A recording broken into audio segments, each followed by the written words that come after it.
Amen. L'amour, n'est-ce pas? On l'a chanté, l'amour extravagant.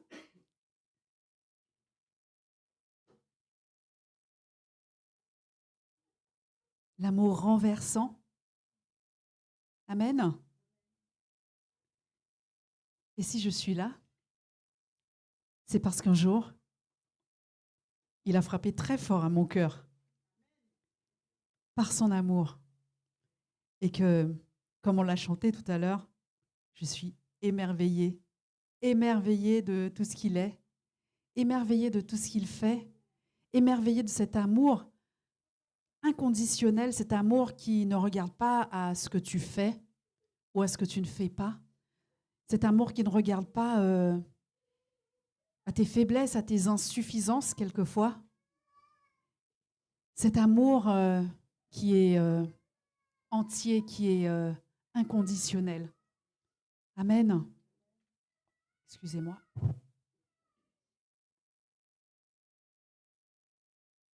Amen. Merci. Amen. Et lorsque je m'assois, que j'y pense, je pourrais y penser 1000 fois par jour, mais j'en reviens toujours à la même conclusion. Comment est-ce possible? Comment est-ce possible? Comment c'est possible qu'un être aussi parfait que Dieu, aussi grand, aussi majestueux, puisse autant nous aimer? Et lorsqu'on pense à son propre témoignage, lorsqu'on pense au témoignage des autres, ce qu'on voit, c'est que le Seigneur s'occupe de chacun de nous. Et dans des détails chirurgicaux, j'ai envie de dire, d'une précision chirurgicale, dans chaque détail, avec des circonstances imbriquées, des choses, on se dit, mais c'est pas possible. Une intelligence comme celle-ci, forcément, elle ne vient pas de nous, elle vient de lui. Amen. Et un amour aussi excellent ne peut pas venir de nous. Amen. Et on ne peut qu'arriver à cette conclusion que, voilà, Seigneur, ta main est sur ma vie, en fait. Et ta main est sur la vie de mes frères et sœurs. Et on ne peut que reconnaître sa main sur nos vies.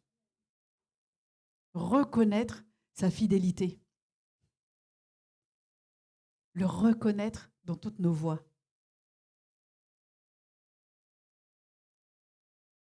Amen. Et si nous sommes ici, justement, c'est parce qu'on veut apprendre plus de lui. C'est parce qu'on veut, justement, le connaître encore mieux, afin de encore le reconnaître dans notre vie. Tous ces clins d'œil, toutes ces choses qu'il fait, qui il est, et on ne cesse de s'émerveiller devant lui. Amen. Donc, reconnaître, c'est le mot, l'un des mots du jour. Reconnaître qui est Dieu. Reconnaître que sa main est sur ta vie, reconnaître sa fidélité. Pourquoi ce mot m'a particulièrement touchée, particulièrement marquée, le mot reconnaître? Parce que un jour, j'étais dans la lecture du Deutéronome. Donc au tout début du livre de Deutéronome, donc on voit Moïse qui parle aux enfants d'Israël et qui fait une sorte de résumé de tout ce qui s'est passé depuis la sortie d'Égypte. Et j'aime beaucoup ce passage parce que ça donne une vue d'ensemble de tout ce qui s'est passé. Et on voit que les événements s'imbriquent, s'enchaînent. Et surtout, on voit la main de Dieu. On voit tout ce que le Seigneur a fait. Et c'est ce que le témoignage fait, justement. Le témoignage fait qu'à un moment, tu t'assois et tu écoutes l'histoire un peu en entier, ou du moins une partie de l'histoire. Et J'aime vraiment le Deutéronome pour cela, parce que Moïse prend le temps de tout raconter et lui aussi arrive à cette conclusion que voilà, le Seigneur est là et qu'il a secouru son peuple à main forte. Amen. Et qu'est-ce qu'il dit aux enfants d'Israël? Qu'est-ce qu'il dit aux Israélites? Il leur dit, donc on est dans Deutéronome 11, versets 2 à 4.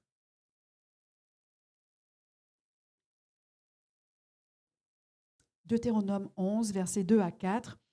Reconnaissez aujourd'hui ce que n'ont pu connaître et voir vos enfants, les châtiments de l'Éternel, votre Dieu, sa grandeur, sa main forte et son bras étendu, ses signes et ses actes qu'il a accomplis au milieu de l'Égypte contre Pharaon, roi d'Égypte, et contre tout son pays. Reconnaissez ce qu'il a fait à l'armée d'Égypte, à ses chevaux et à ses chars, comment il a fait couler sur eux les eaux de la mer Rouge lorsqu'il vous poursuivait et les a détruits pour toujours. Et voilà les deux mots qui m'ont marqué, qui m'ont touché. Reconnaissez. Reconnaissez. Parce que lorsque Moïse s'adresse au peuple et lui dit, mais reconnaissez ce que Dieu a fait. Reconnaissez qu'il a ouvert la mer Rouge en deux. Reconnaissez comment il vous a, tout ce qu'il a déployé pour pouvoir vous secourir. Et se reconnaissez là, ça, pour moi, ça sonne comme un cri du cœur. Parce que comment ne pas reconnaître? La mer Rouge s'ouvre en deux devant toi. Ce n'est pas quelque chose de normal. Amen. Je suis sûre que la plupart d'entre nous auraient bien aimé être là ce jour-là pour assister à ce genre de choses. Ça dépasse tous les scénarios de science-fiction et de tout ce qu'on a déjà vu dans les films. Amen. Ou plutôt, les films s'inspirent de ce genre de choses, je crois. Je crois plutôt que c'est ça. Amen. On est d'accord. Amen. Et Moïse leur dit, reconnaissez. Difficile de ne pas reconnaître quand même. Parce que c'est de cela qu'il s'agit. On peut avoir vu des choses miraculeuses, on peut avoir vécu des choses miraculeuses et avoir soit oublié ou soit ne pas avoir compris exactement ce qui se passait. Voilà, c'est possible. Donc Moïse vient leur dire, mais ouvrez les yeux. Ouvrez les yeux. Regardez ce que le Seigneur a fait. Et d'ailleurs, avant d'ouvrir la mer Rouge, il a dit, regardez. De regarder justement la délivrance que le Seigneur va opérer. Que les Égyptiens que vous voyez aujourd'hui devant vous, vous ne les verrez plus jamais. Je paraphrase un peu. Reconnaissez alors, reconnaître. Parce que ces choses, vous les avez vues de vos propres yeux. Alors reconnaissez qu'il est là avec vous. Ouvrez les yeux et faites en sorte que cela s'imprime sur votre cœur, sur la table de votre cœur. Et c'est de cela qu'il s'agit, reconnaître, ouvrir les yeux, s'asseoir et à un moment se dire waouh, si c'est pas Dieu, je ne sais pas, c'est pas possible. Et le Seigneur lui-même nous dit arrêtez et reconnaissez que je suis Dieu. Arrêtez et sachez que je suis Dieu. Reconnaissez que je suis Dieu. Je domine sur les nations, je domine sur la terre. Psaume 46, 11, pour ceux qui prennent des notes. Arrêtez et sachez, reconnaissez que je suis Dieu. Amen. Pas besoin de chercher à droite ni à gauche. Amen. Et pourtant, reconnaître, pas si évident que cela quand on y pense. Parce que dans ce monde, il y a tellement de bruit. Vous savez, les bruits. Le bruit des réseaux sociaux, le bruit de tous les raisonnements des scientifiques, le bruit, toutes sortes de bruits en fait, qui font que, quelquefois, on ne reconnaît pas, on ne discerne pas. Et reconnaître nécessite en fait de prendre ce temps de recul, de prendre un temps de réflexion, de prendre un temps pour pouvoir se rappeler les choses, les remettre un peu à leur place, discerner la vérité et reconnaître cette vérité justement. Reconnaître, attester d'une vérité, c'est-à-dire se mettre en face de la vérité et dire avec un cœur honnête, d'accord, ok, je reconnais. Comme disent les jeunes, en langage un peu familier, j'avoue. C'est le fameux j'avoue. Amen. Amen. C'est ce qu'a fait par exemple le fils prodigue. Le fils prodigue, vous vous rappelez, il était parti avec l'héritage. Et la parole nous dit qu'à un moment, il y a un moment où, quand il arrivait au bout de lui-même et qu'il n'avait plus rien, qu'il est rentré en lui-même. Et c'est ce moment justement, ce moment où on arrive au bout, où il n'y a plus d'autre issue, où il n'y a plus d'autre solution. C'est souvent à ce moment-là, malheureusement, qu'on attend pour rentrer en soi-même et se dire « Ah oui, je reconnais ». On va rester sur « je reconnais ». Amen. J'avoue. Amen. Et la version Martin nous dit « Étant revenu à lui-même, il dit ». La version Louis II dit « Étant rentré en lui-même, il se dit ». Combien de mercenaires chez mon père ont du pain en abondance et moi ici, je meurs de faim. Revenu à lui-même, revenir à soi-même. Revenir à soi-même. C'est l'expression justement qu'on emploie lorsqu'on perd connaissance, qu'on est inconscient et qu'on revient à soi, à l'état normal. Revenir à soi-même.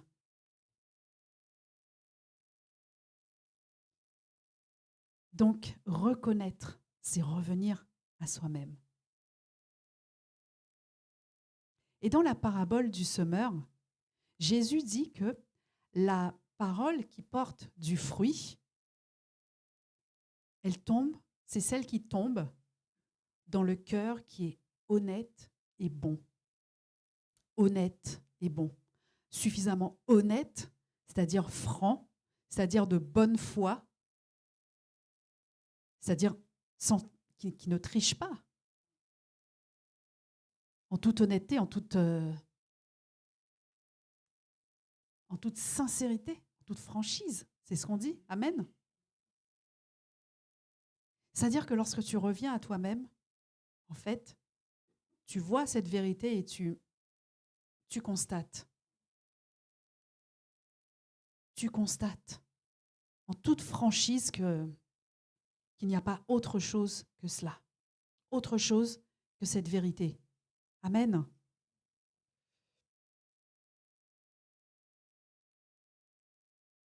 Et comme on dit,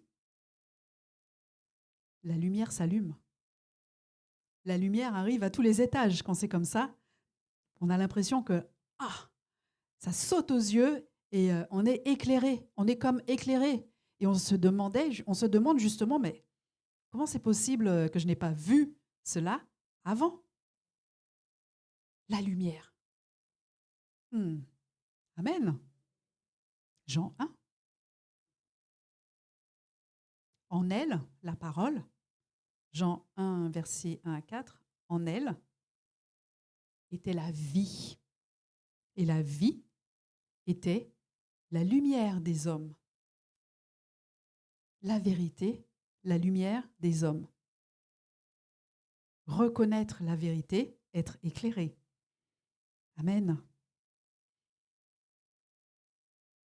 Et tout à l'heure, je parlais de la mer Rouge qui s'est ouverte en deux. Bien, quand on voit à quel point la main de Dieu est sur nos vies, on ne peut que reconnaître que ça défie tous les pronostics, diagnostics pour certains, tous les raisonnements, toute la logique humaine, toute la sagesse humaine. Donc admettre la vérité, reconnaître la vérité, nécessite que ton cœur ne soit pas endurci, que ton cœur soit un cœur honnête et bon, que cela tombe dans la bonne terre et que, voilà, que tu laisses de côté la sagesse humaine, tu laisses de côté l'intelligence humaine et que tu t'attaches et que tu aspires à la sagesse, à l'intelligence de Dieu. Amen. Parce que le Seigneur dit que justement, sa sagesse est plus sage que toute cette folie des hommes.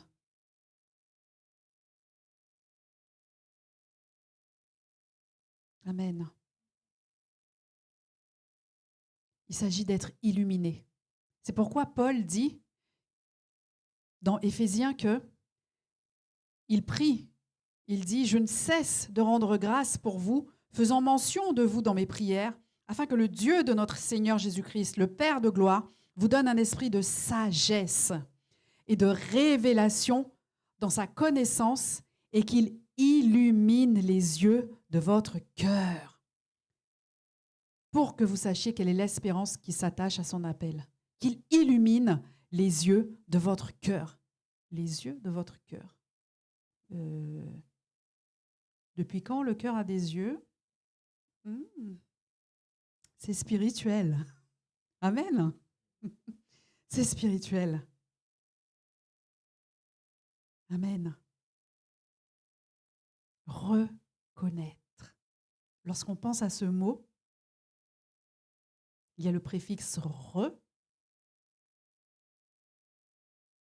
connaître, ce qui veut dire connaître à nouveau, connaître une autre fois, connaître à nouveau en tout cas. Amen. Percevoir par la mémoire, percevoir à partir de quelque chose que tu connais déjà. Amen. Reconnaissez. Reconnaissez. Suppose que tu connaissais déjà. Parce que c'est de cela qu'il s'agit. Et lorsque quelqu'un se convertit, qu'est-ce qu'on dit? Il a reconnu son Sauveur. Il a reconnu son Sauveur, Jésus comme son Sauveur. Est-ce qu'il l'avait déjà vu avant? Est-ce qu'il l'avait déjà vu avant? That is the question. Amen. Amen. On va aller au commencement des choses. Au commencement. Du commencement.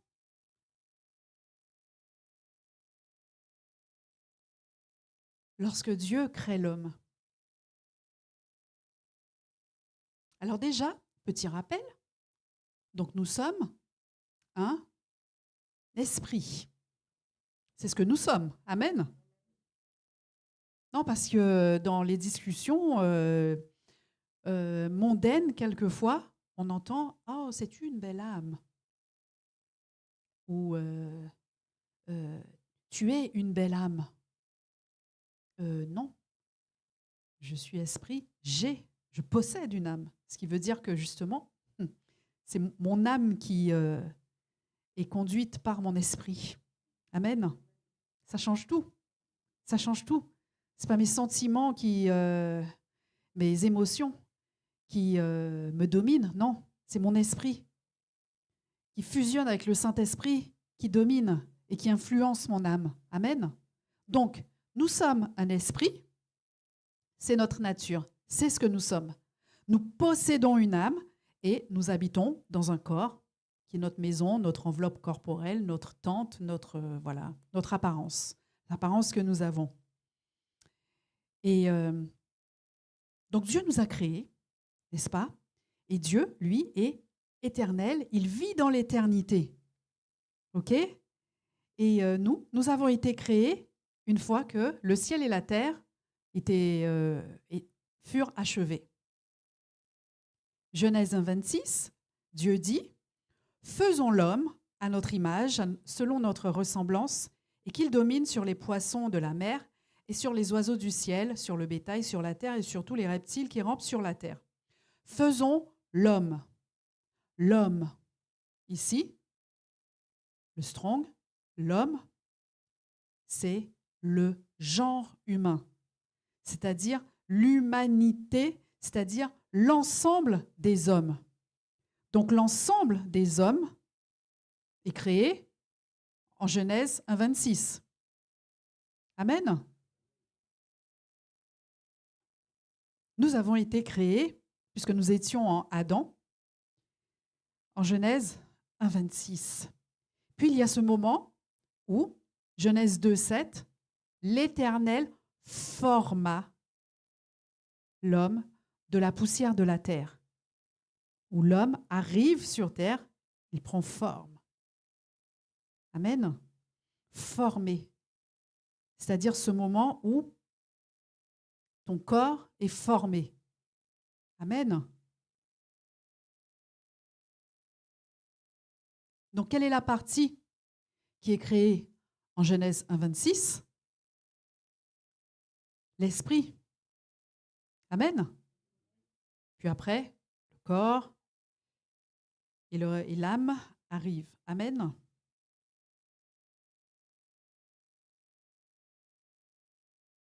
Et ce qui se passe, c'est que tout le monde n'arrive pas au même moment sur Terre, n'est-ce pas? Donc, nous sommes formés au temps fixé par le Seigneur. Tu arrives, le Seigneur a déjà tout préparé, tu es formé, tu arrives dans une famille, dans une zone géographique donnée, dans le monde, à un temps précis donné, tu arrives au monde, tu es formé à ce moment-là. Et nous étions en Christ. Colossiens 1, 16, car en lui, en Christ, ont été créées toutes les choses qui sont dans les cieux et sur la terre, les visibles et les invisibles, trône, dignité, domination, autorité. Tout a été créé par lui et pour lui. Il est avant toute chose et toute chose subsiste en lui. Nous sommes créés en lui et il est avant toute chose. Amen. Et lui-même, Jésus, il y a eu ce processus où, puisqu'il est la parole a été faite chair. On est dans Hébreux 10, verset 5.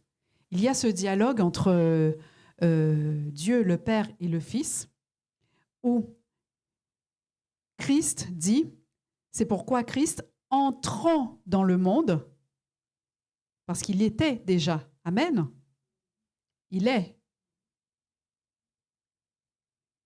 entrant dans le monde, dit, tu n'as voulu ni sacrifice ni offrande, mais tu m'as formé un corps. Tu m'as formé un corps. Et plus loin, il dit, voici, je viens pour faire, ô Dieu, ta volonté. Amen. Donc, création, ensuite, formation. Ce qui veut dire que nous existions en esprit déjà auprès de lui. Il nous connaissait déjà. Nous nous connaissions déjà. Amen. Et c'est comme cela, c'est à partir de cela, qu'on peut comprendre des versets comme le psaume 139 qui dit « Quand je n'étais qu'une masse informe », c'est-à-dire lorsque je n'avais même pas de forme, en fait. J'étais peut-être un embryon ou même des cellules. Quand je n'étais qu'une masse informe, tes yeux me voyaient. C'est-à-dire, j'avais même pas de forme. Peut-être que même que l'échographie ne me voyait pas, mais tes yeux me voyaient. Et sur ton livre étaient tous inscrits les jours qui m'étaient destinés avant qu'aucun d'eux existât. Alors là, je pense qu'on a de quoi s'asseoir et réfléchir. Amen. C'est-à-dire que tu n'es pas encore là, mais tous les jours qui te sont destinés ont déjà été écrits avec les projets de Dieu pour ta vie, avant qu'aucun d'eux n'existe, avant même que tu n'arrives. Amen. Et il dit, le psalmiste dit, c'est toi qui as formé mes reins, qui m'a tissé dans le sein de ma mère. Encore cette affaire, former, cette notion de former. Jérémie 1,5. Avant que je t'eusse formé dans le ventre de ta mère, je te connaissais. Et avant que tu fusses sorti de son sein, je t'avais consacré, je t'avais établi prophète des nations. Je te connaissais. Je te connaissais. Et comme on est dans l'Ancien Testament, connaître vient de yada. Un mot hébreu, yada, donc qui veut dire connaître, mais sous plusieurs formes. Amen. Dans plusieurs contextes. Exemple, Genèse 4, verset 1. Adam connut Ève. Connut, yada, Ève, sa femme, elle conçut et enfanta Caïn. Et elle dit, j'ai formé un homme avec l'aide de l'Éternel. Donc connaître, yada, c'est aussi connaître de façon intime, de façon charnelle. Ce qui veut dire qu'on était dans son intimité, qu'on était proche de lui, qu'on était en lui avant qu'on ne soit ici, dans ce temps, chronos. Dans l'éternité, on était ensemble. Amen. Ce qui veut dire que ta vie n'est pas un hasard. Tu n'es pas là par hasard. Si tu es là, c'est parce qu'il a écrit des choses sur toi, des choses sur ta vie, des projets merveilleux. Il s'agit maintenant de les reconnaître, de le reconnaître et de les reconnaître. Amen. Amen. Et c'est pour cela, justement, c'est comme cela. C'est grâce à cela qu'on peut comprendre certains versets qui parlent du fait que Jésus a été immolé, l'agneau immolé avant la fondation du monde. C'est comme ça qu'on peut comprendre aussi des versets qui parlent du fait qu'on ait été prédestiné avant la fondation du monde. Avant que le monde ne soit, on était finalement. Ah. Amen. Le psalmiste dit qu'une science aussi élevée et qu'elle est vraiment très élevée et que je ne peux la saisir en fait. Amen. Dieu avait tout prévu. Il avait tout prévu avant que tu ne sois. il avait tout prévu. Il avait prévu que tu naisses dans telle ou telle famille. Il avait prévu que tu naisses à tel endroit, à telle époque, parce qu'il connaissait justement les projets. Il dit dans Jérémie 29, 11, « Je connais les projets que j'ai formés sur vous. » Les projets d'avenir. Des projets de bonheur, pour vous donner un avenir et de l'espérance. Yada. Yada. Je te connaissais. Et donc, c'est pour cela que lorsqu'on ne connaît pas encore Jésus, on est comme attiré. On est comme... on est attiré parce que on sent que quelque chose... c'est spirituel en fait. Il nous appelle, Et puis un beau jour, la lumière s'allume. Amen. Un beau jour, on le reconnaît pour de vrai. Un beau jour, le voile est ôté. Amen.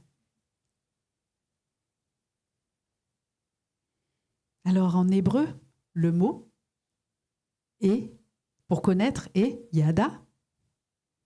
Et son correspondant en grec est ginosko. Amen, le fameux ginosko. Avec les mêmes nuances, justement. Yada, ginosko, dans tous les registres qu'on a vus. Alors, voici l'exemple, l'un des premiers exemples dans le Nouveau Testament. C'est l'ange qui vient annoncer à Marie qu'elle va enfanter Jésus et qu'elle deviendra enceinte, qu'elle enfantera Jésus. Et Marie répondit à l'ange, « Comment cela se fera-t-il puisque je ne connais point d'homme ?» Ginosko. Amen. Qu'est-ce que cela veut dire? Qu'est-ce que cela veut dire? Ça veut dire que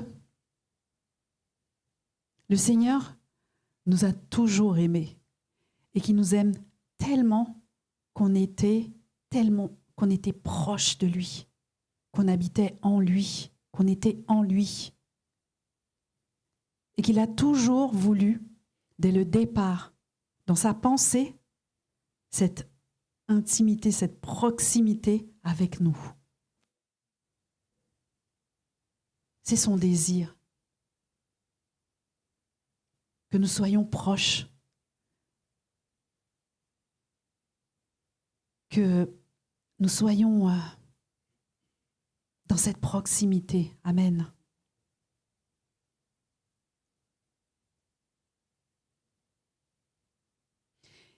Et voyez, lorsque on parle justement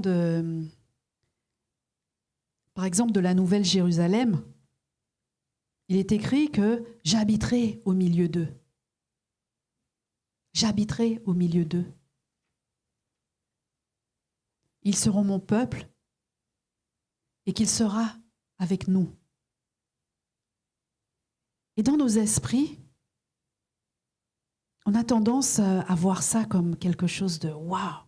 Effectivement, oui, c'est une nouvelle dimension. C'est une nouvelle dimension. Alors on essaye de s'imaginer ce que ça va être et tout. Wow, comment ça va être la Nouvelle Jérusalem, on va côtoyer le Seigneur, on va être avec lui pour toujours. Il va nous préparer cette demeure et tout. On s'imagine des choses. Mais il habite au milieu de nous par le Saint-Esprit. Amen. Donc on vit déjà. Il habite au milieu de nous. On vit déjà une dimension de cela par le Saint-Esprit.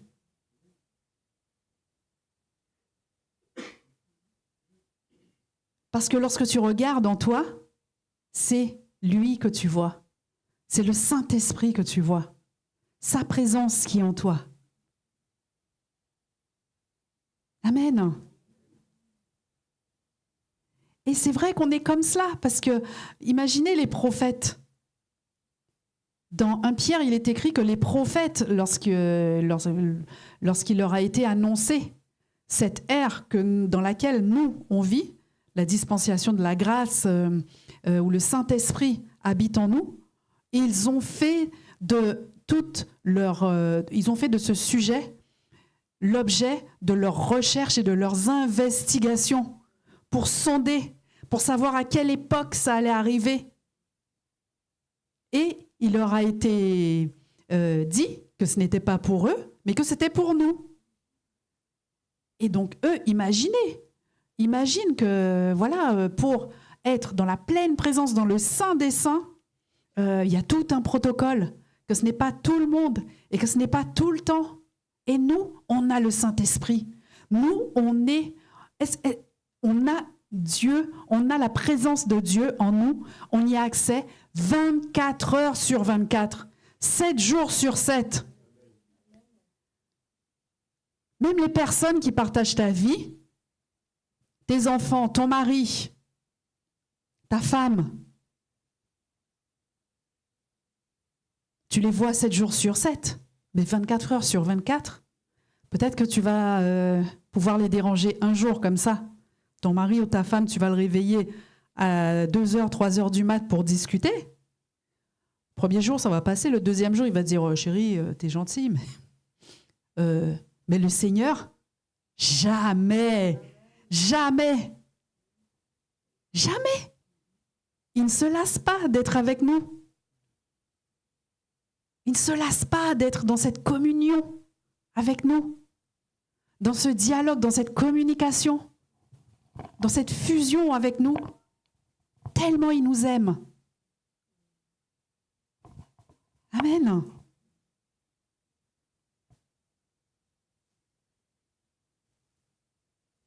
Toujours dans Apocalypse 21, versets 3 à 5. Et celui qui est assis sur le trône dit, « Voici, je fais toutes choses nouvelles. » Nous aussi, on connaît une dimension de toutes choses sont devenues nouvelles, puisque si quelqu'un est en Christ, il est une nouvelle création.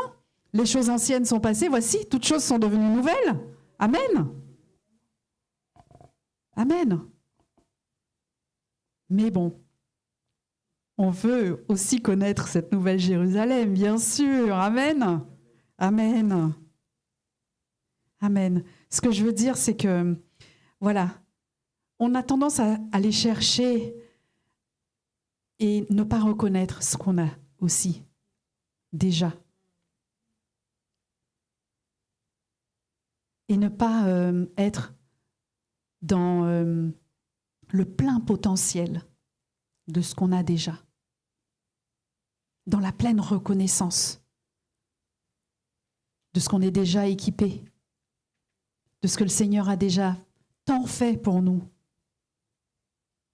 Sa présence, sa majesté habite en nous. Amen.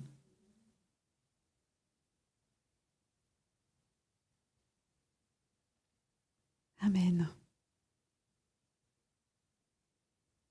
Donc il s'agit vraiment de reconnaître. Reconnaissez qu'il a pourvu à toute chose. Reconnaissez que sa joie, son amour, que tout ce qui contribue à la foi, que tout ce qui contribue à tout ce qu'il faut en fait pour que tu sois bien dans ta vie est déjà en toi.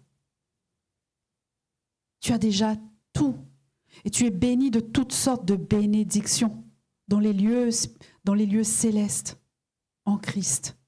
En Christ, puisque nous avons été reconnectés à lui, puisque nous l'avons reconnu, reconnecté, reconnu, réconcilié. Amen. C'est merveilleux. C'est merveilleux. Et le Seigneur dit de nous, voyez, Pierre dit, voilà, vous l'aimez sans l'avoir vu. Et Jésus, voilà ce qu'il dit à Thomas, quand Thomas lui dit, oui, mais Seigneur, voilà, moi, si je ne te vois pas, si je ne te touche pas, Et à un moment, il le reconnaît et il dit ben, tu m'as reconnu, mais heureux sont ceux qui n'ont pas vu, qui ne m'ont pas vu et qui ont cru. Nous sommes heureux, bénis, heureux. Amen. Donc il s'agit pour nous d'être dans ce plein potentiel de la reconnaissance, ce plein potentiel de la communion, ce plein potentiel parce que lui, il est fidèle. Il est toujours là pour nous. Il est toujours disponible pour nous. Donc soyons vraiment dans ce plein potentiel. Soyons vraiment recherchons cette communion pour laquelle il a payé le prix fort. Et ce qui se passe lorsque, justement, on est dans cette pleine communion, c'est qu'il nous éclaire. Et une lumière, plus une autre lumière, une vérité, une autre vérité. C'est l'éréma, en fait. L'éréma qui arrive. Plus tu apprends, plus tu es éclairé. Plus tu es éclairé, plus tu as envie d'apprendre. Plus tu apprends, plus tu te dis, mais non, mais attends, hein, je veux en savoir plus. Amen. Je veux en savoir plus parce que le réma te fait tellement de bien. Le réma fait que, en fait, lorsque tu es éclairé, ben, que tu es encore plus éclairé, tu te sens tellement bien parce que tu sais que tu es connecté à la vérité, connecté à la source de qui tu es vraiment. Ton vrai moi, parce que ton vrai moi, c'est lui. Ton vrai moi, c'est quand tu te connectes à lui. Ton vrai moi, c'est quand tu fais un avec Jésus. Ce dont on a parlé la semaine dernière, la communion. Ton vrai moi, c'est ça. Et vous voyez, le monde cherche, se donne une foule de coachs, une foule de docteurs, une foule de toutes sortes de choses, toutes sortes de pratiques. Mais la vérité est en Jésus-Christ. Et nous sommes éclairés.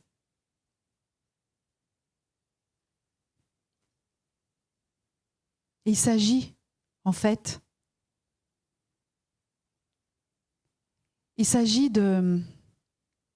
d'en apprendre plus de lui.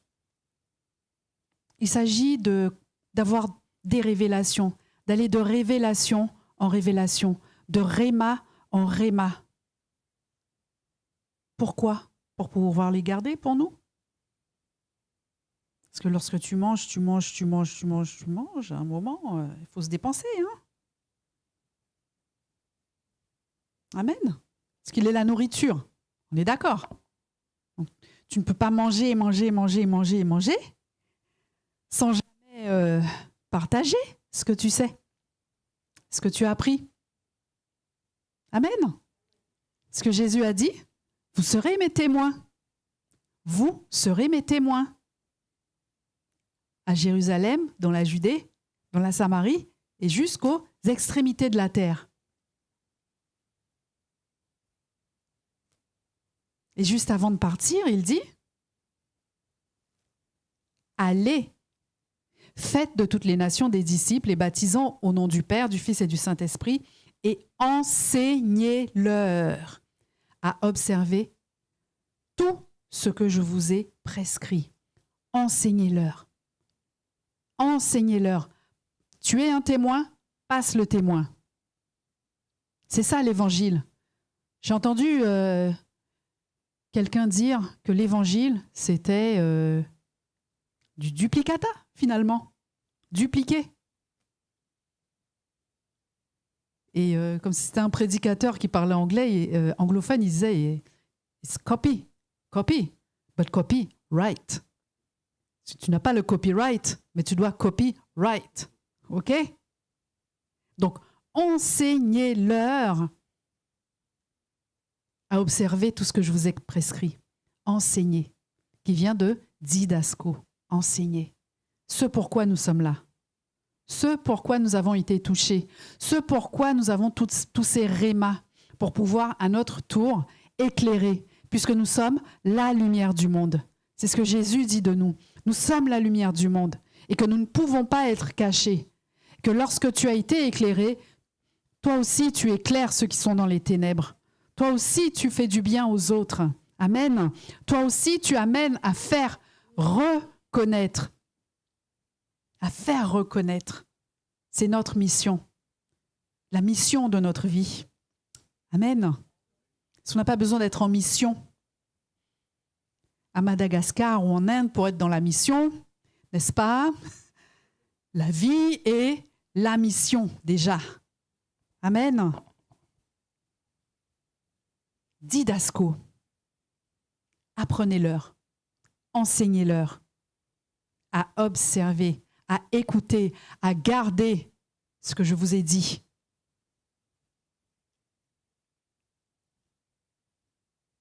Et dans l'Ancien Testament, didasko, c'est Yara. Yara. Et on sait, dans l'Ancienne Alliance, justement, tout ce qui a été dit sur le fait de Yara, tout ce qui a été dit sur le fait d'enseigner, et qu'il n'y a pas d'âge pour cela, que c'est très important justement dans le fameux schéma Israël. Le Seigneur dit d'apprendre, d'inculquer à nos enfants, d'inculquer toutes ces choses, toutes les choses justement qu'on connaît, même aux étrangers, même lorsqu'on est en voyage. Et c'est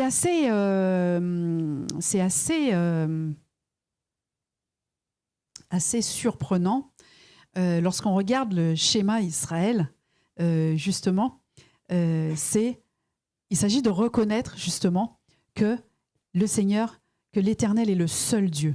Donc reconnaissance. Et il s'agit de l'aimer de tout notre cœur, de toute notre âme. Donc connaissance. OK ? C'est-à-dire communion. OK ? Et ensuite, inculquer. Yara. Amen.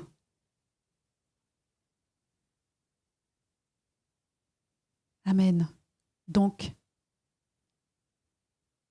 Yada, ensuite Yara. Ginosko et ensuite Didasko. Amen. Je termine avec ce verset. 1 Jean 2, 3. À ceci, nous reconnaissons que nous l'avons connu si nous gardons ses commandements.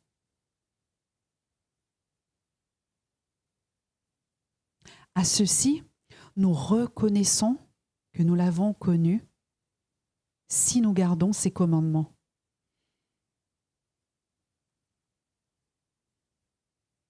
Si tu l'as connu, puisque tu l'as connu, c'est ainsi que tu seras reconnaissable, c'est-à-dire c'est ainsi qu'on va reconnaître que tu l'as connu.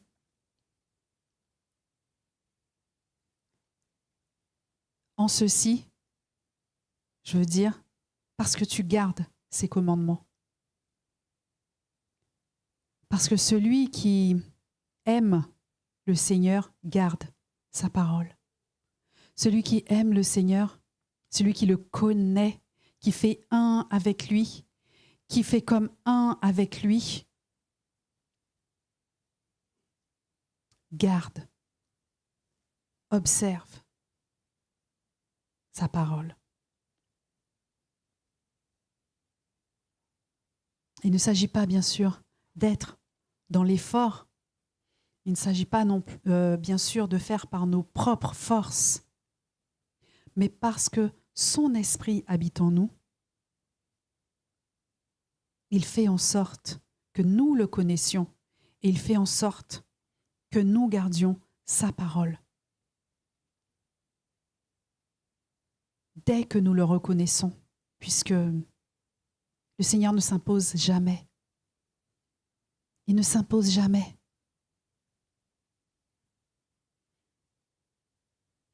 Il s'est approché de nous. Il est en nous. Maintenant, c'est à nous d'ouvrir nos cœurs, d'ouvrir, de lui laisser toute cette place. Comme dit l'évangéliste Charlotte, le Saint-Esprit n'est pas venu pour rester sur une étagère. Parce qu'il est dans le temple de ton cœur. Mais il faut qu'il se sente à l'aise. Il faut qu'il prenne toute la place. Qu'il occupe toute la place. Qu'il se sente chez lui, à l'aise. Pas sur une étagère, à l'aise. C'est une image, bien sûr. Hein. Amen. Le reconnaître. Reconnaissez. Lorsqu'on pense au monde et à tous ceux qui ne sont pas encore éclairés, à tous ceux qui n'ont pas encore reconnu le Seigneur et qui le cherchent, ils le cherchent sans le savoir, par toutes sortes de choses quelquefois compliquées. La parole dit que nous étions comme des brebis errantes. Et nous avons le Seigneur. Nous avons cette grâce qui est disponible. Alors, reconnaissons qu'elle est là, qu'il est là. Reconnaissons-le dans tout ce que nous faisons. Soyons dans cette communion parfaite, dans tout ce que tu fais. Tu fais la cuisine, tu es avec Jésus. Il n'est pas là, hein. Il n'est pas parti hein, quand on fait certaines choses. Parce que c'est ça. Le Saint-Esprit habite en nous, mais quelquefois on vit un petit peu comme s'il n'était pas là. Alors qu'il est là. Alors qu'il est là. Que sa grâce est disponible.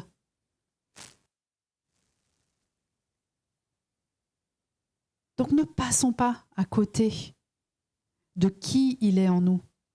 Parce qu'il y a tellement à apprendre de lui. Tellement. Vous voyez, quand vous voyez quelqu'un qui est célibataire depuis très longtemps, quand le monde voit quelqu'un qui est célibataire depuis très longtemps et qui est en Christ, c'est pour ça que les gens ne comprennent pas. Mais comment ça se fait comment tu gères la solitude? La quoi? Solitude? Ce mot-là ne fait pas partie de mon vocabulaire. Je ne sais même pas, j'avais même oublié que ce mot-là existait.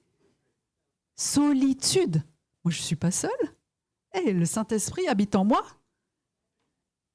Et le mot en anglais, c'est pour la relation, moi j'aime bien, c'est fellowship. C'est pour dire que, voilà, c'est en tout temps. Fellowship, c'est...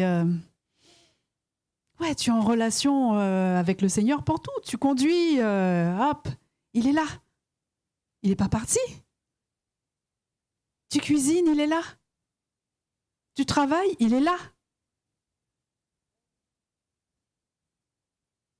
Donc il s'agit d'aller puiser dans sa source, dans cette source d'eau vive, afin qu'elle jaillisse de toi, que tu sois ce témoin pour lui, ce témoin qui éclaire le monde. Pas la peine d'aller chercher à droite, à gauche qui tu es. Il habite en toi. Il t'a créé. Il te connaît. Il y a un problème? Il est là, il a la solution. Le vrai moi. Ce que les gens recherchent, ce que le monde recherche. Le vrai moi. Qui suis-je? Connecte-toi à toi-même. Viens essayer tel ou tel, je ne sais quoi. Le vrai moi, c'est Jésus en moi. Amen. Et ce qu'il dit de moi, ben voilà, il y a de quoi faire. Hein. Amen. La notice, le mode d'emploi, il y a de quoi faire. Et lui-même vient m'enseigner. Lui-même me conduit dans toute la vérité. Amen. Toutes les questions que je me pose sont en lui. Tout ce dont j'ai besoin est en lui. Tout ce que je dois savoir est en lui. Et ce plan parfait qu'il a pour toi est en lui. Parce que je le répète, si tu es là, ça n'est pas un hasard. Si tu es là, ça n'est pas un hasard. Il avait déjà ses projets pour toi. Parce que le Seigneur crée tout pour un but. Il ne crée pas pour créer. Ça n'existe pas. Dans le royaume de Dieu, ça n'existe pas. Créer pour... Tout a une fonction. Il a tout créé pour un but. Donc je ne sais pas où tu en es par rapport à cela, par rapport à ces plans parfaits. Parce que son plan parfait, justement, ce n'est pas juste, voilà, je connais le Seigneur, je suis sauvée, c'est bon.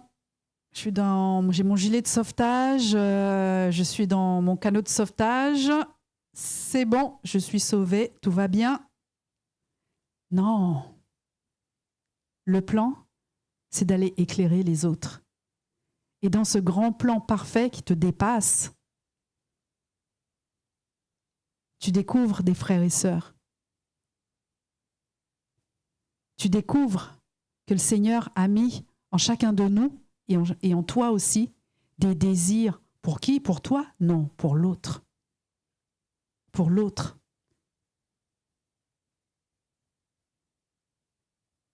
Pour l'autre. Parce que si nous existons, nous n'existons pas pour nous-mêmes. Nous existons pour l'autre. Nous n'existons pas pour notre propre ventre, mais pour l'autre. Et ça encore, il faut le reconnaître. Seigneur,